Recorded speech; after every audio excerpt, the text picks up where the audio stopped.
Hello guys, ipapakita ko ang aking gulay for today guys. Gagawa ako ng sa Bisaya pautan. Ayan guys, may kalabasa ako.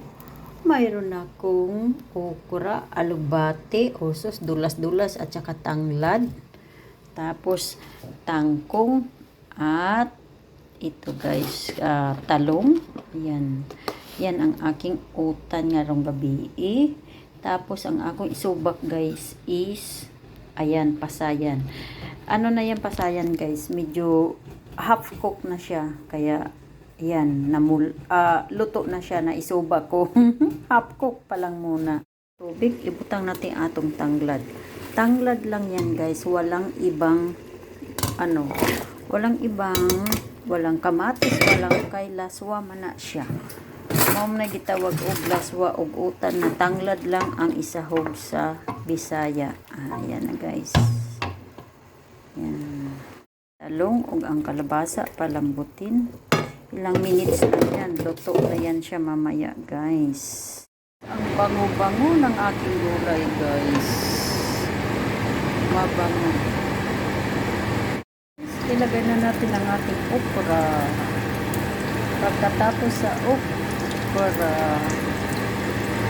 ayan, isang kulo lang yung okra, madali lang naman yan. So, may laswa na tayo.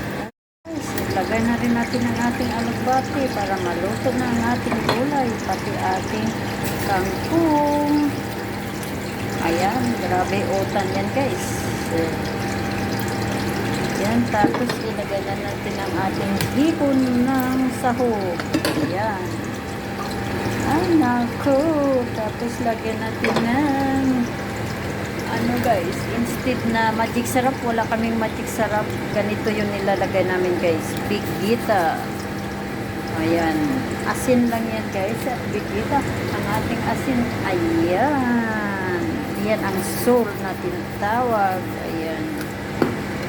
So guys, wala na, tiba-tiba ng kain na naman ni Mommy. So ayan na guys, kain na tayo mga kaibigan. Ito na. Thank you for watching guys. Luto na ang ulam ni Mommy at ako ay kakain muna. Salamat.